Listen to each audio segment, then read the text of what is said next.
Alright, welcome in.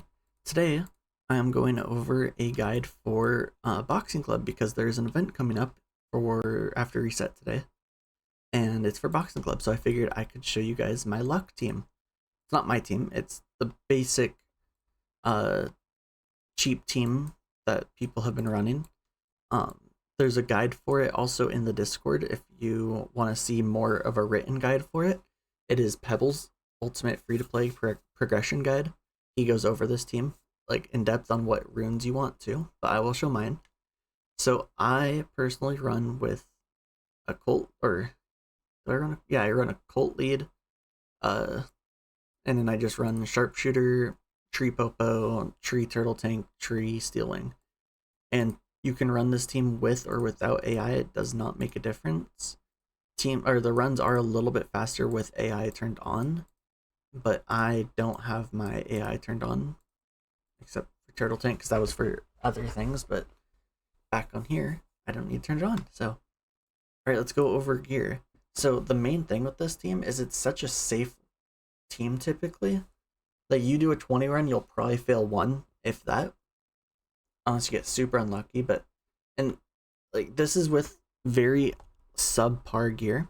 I have literally just stacked luck and gotten primaries for the right units, like HP for a Colt Dancer, Sharpshooter. I have a crit damage and attack and luck rate. All these units have luck rate primaries and a lot of luck substats. Sorry. And yeah, the whole point of this team is stack as much luck as possible. Um, and so without further ado, let's actually hold on. I still need to go through gear. So it's nothing specific. I don't think any of these units even have full sets on them that like matter to that unit. Like the counter set, that's not a thing for Sharpshooter. That just happens to be high luck for me. But here, it's random gear.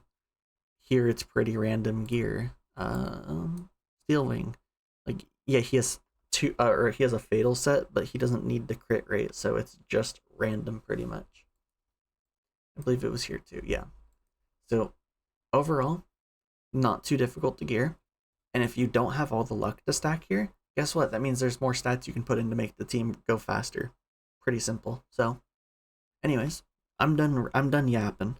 Let's show how the team works. It's a bit of a slow run. It's like a 4 to 5 minute run, but it's high luck, so it's worth.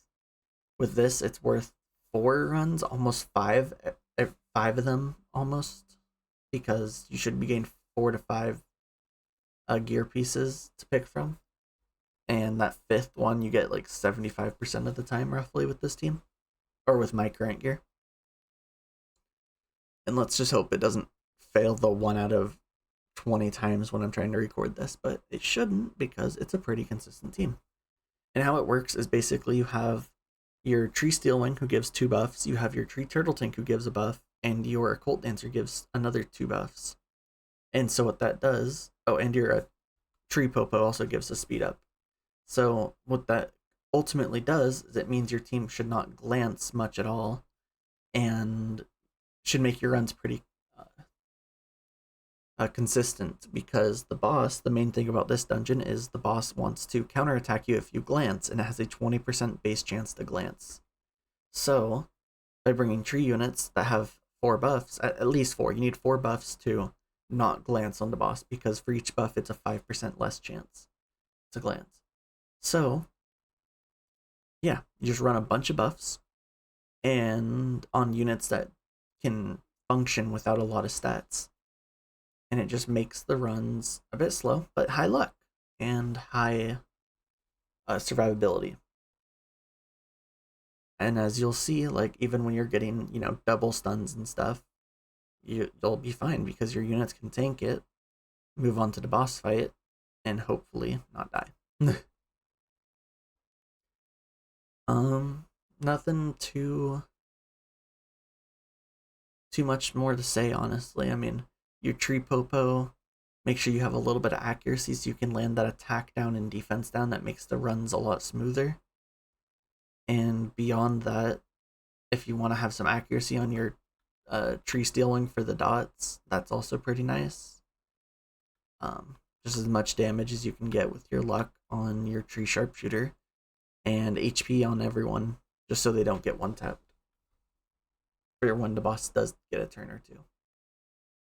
And we're finally on the boss phase, so let's see how this goes. See, land the attack down and defense down, and it just should start being smooth sailing from here, especially once we start getting these buffs all going. Hurts a little bit, but should be fine.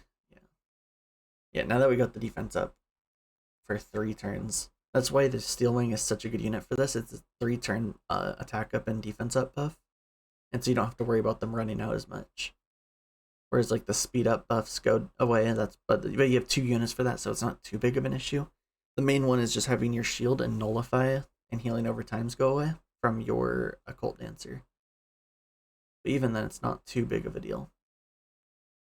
And if you have your AI on because you want more consistent runs, that turtle tank would have cleansed your whole team when they were frozen. But since I don't have AI on to save energy, he didn't do it. But as you can see, I mean, like, look, my units are still pretty healthy. And they're just doing their thing, you know? The boss has attack up, and it doesn't matter. I am just shredding the boss. One personal change I have made to this team is I personally switch out my sharpshooter for a light gunslinger because it does speed up the runs for me by about a minute. But I didn't want to showcase that for this guide because this is more of a free-to-play high luck comp, and obviously a light gunslinger is not free-to-play friendly at all. So, but that's my personal choice. That's what I use because he can apply a mark, and it's pretty good. Yeah, 4-minute run, and it's pretty smooth sailing. I'm gonna sell all that though. Pretty trash gear, but that's how the team goes. So if you enjoyed the video, leave a like, subscribe, drop a comment on what I should do next, and yeah, have a wonderful day. See ya.